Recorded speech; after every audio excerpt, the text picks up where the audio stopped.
Today on KUJH News, KU athletes visit elementary schools in Lawrence, how they celebrated Read Across America Day.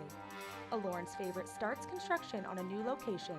See what differences you can expect. And a KU professor gives her expert insight into the Zika virus. KUJH starts now. From the University of Kansas, you're watching KUJH News. Lawrence people seem to turn out for everything. One of the many voters who attended the caucus this past weekend.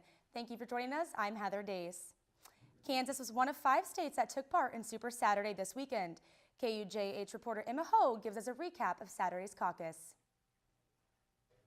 Bigger than the KU basketball game this weekend was the record number of voters who came out for Saturday's caucus. Both Republicans and Democrats, young and old, came out to support who they think should be the next presidential nominee.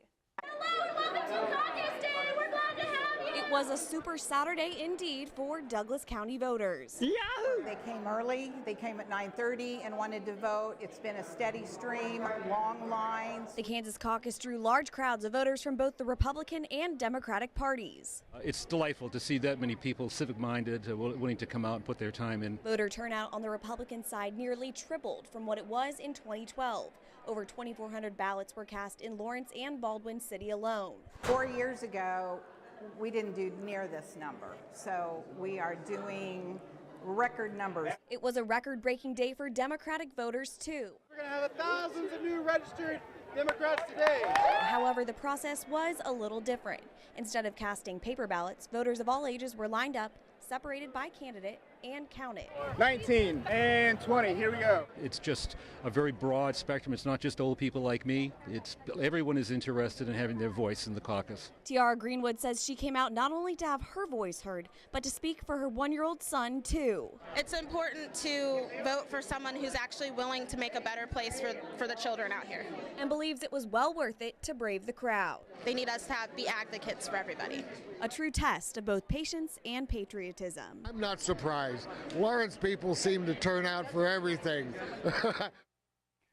On the Republican side, Ted Cruz won Douglas County with 40% of the vote. Marco Rubio finished second, Trump third, and John Kasich fourth. And for Democrats, Bernie Sanders won the state with Hillary Clinton finishing second. Reporting live in the newsroom, Emma Hogue, KUJH News. This week on campus is Emergency Preparedness Week.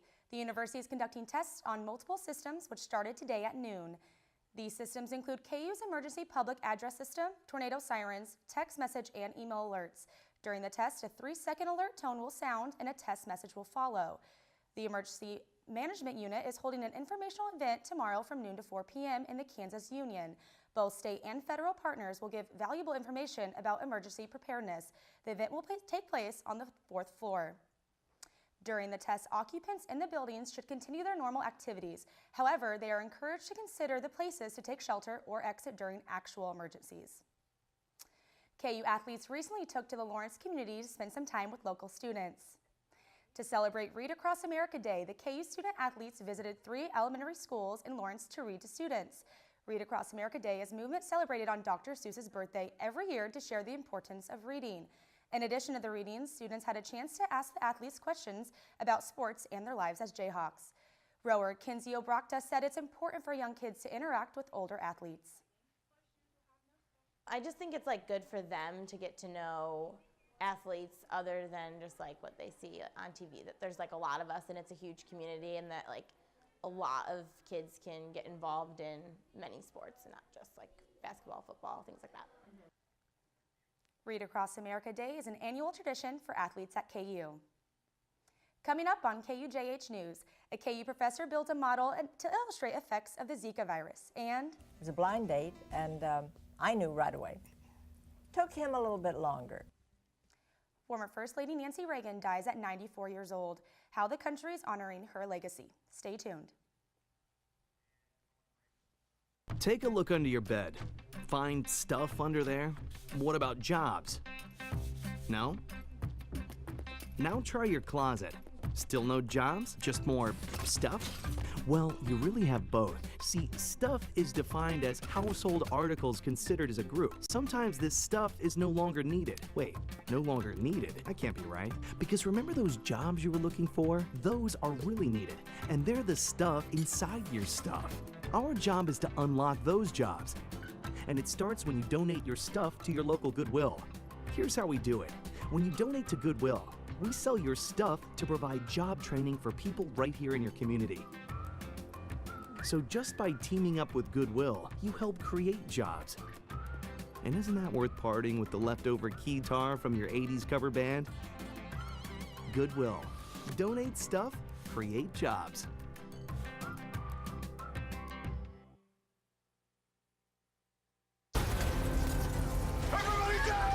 The earthquakes you see in movies are one thing, but real life is a completely different animal. Just because you can't predict an earthquake doesn't mean that you can't prepare for one. In the event of a real earthquake, you should drop, cover, and hold on. Visit ready.gov/earthquake and practice what to do to keep you and your family safe in the event of a real earthquake. And you'll be seen as a hero by your family and your loved ones. Visit ready.gov/earthquake today. The recent discovery that Zika virus can be transmitted through sexually transmitted diseases was no surprise to Dr. Foolish at Augusto. Augusto built an age and stage structure model to better understand Zika and how it's affecting society. The model focused on prenatal exposure. One of the results found under the epidemic condition was an initial spike of Zika and then a dramatic decline, but Augusto said that it's not all the study found.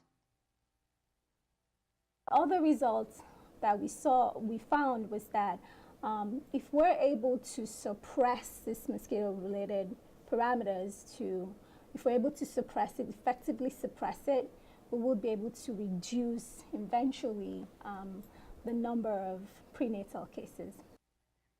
A recent public health alert has been issued to travelers who are pregnant or plan to become pregnant. If you are concerned you may have Zika, please contact a medical doctor. Former First Lady Nancy Reagan is being mourned throughout the political world by both Republicans and Democrats. She died of congestive heart failure Sunday at her home in Los Angeles. She was 94 years old. Mourners are leaving flowers at a makeshift memorial outside the Ronald Reagan Presidential Library, and the American flag at the White House is flying at half staff. Ted Cruz, Donald Trump, Hillary Clinton, and Bernie Sanders have all tweeted their condolences. Reagan's funeral will be held on Friday. She will be buried next to her husband at the Presidential Library in California. Areas of the West Coast experienced some severe weather over the weekend. A powerful storm slammed Sacramento Saturday night, knocking down trees and causing power outages. Some areas near the city were evacuated because heavy rains caused rivers to rise. Forecasters say a new weather system will move in the next few days and bring more rain. The storm has even brought snow to areas around the Sierra Nevada mountains. A winter storm warning is in effect for the area until this afternoon. Lawrence has had its fair share of high winds recently as well, but will it continue? Shane Martin is here with our weather outlook for the week. Shane? Thank you, Ann. Well, I don't think we're going to have any weather like they're having out there in California right now. 5 to 6 feet of snow up in the mountains and flooding rain. Here, though, we're just going to have some rain over the next couple days. As we look at our almanac today, you can see our high is going to be about 72, smashing our record, or our average of 53, and flirting with the record of 73 set back in 2006. Thankfully, I do not think that we are going to have to deal with our 10-degree record low. As we look at the rest of tonight, you can see it's going to be about 59 degrees and cloudy with the south winds sustained at about 15 to 25 miles an hour. And as we look at our hourly forecast for tomorrow, you can see it's going to be about 30% chance of rain in the morning, and then as we move on throughout the day after lunch, it's going to be about 70% chance of thunderstorms as the wind's about 10 to 15 miles an hour, gradually decreasing throughout the day. As we look at tomorrow, you can see again it's 70 degrees with about maybe a ½ inch to an inch of rain if we get a thunderstorm here. The winds are going to be out of the south, and as we look at our 5-day forecast, you can see it's going to be 70% again tomorrow, and those chances, well, for Wednesday are in the morning hours mainly, and then it'll clear up and just be cloudy the rest of the day. And then on Thursday and Friday, the sun decides to come back out, and we pop down into the mid-60s. Back to you. Thanks, Shane. Well, it sounds like storming is the theme because Kansas basketball is looking to storm the month of March. Coming up in sports, fans at Allen Fieldhouse waved goodbye to KU basketball as they capped off their regular season. We'll look ahead to the Big 12 championship coming up, and the women's team advanced at a tourney of their own. The results from Saturday coming up, and heartbreak on the court as Kansas loses a close one in Lawrence. That and more coming up in sports.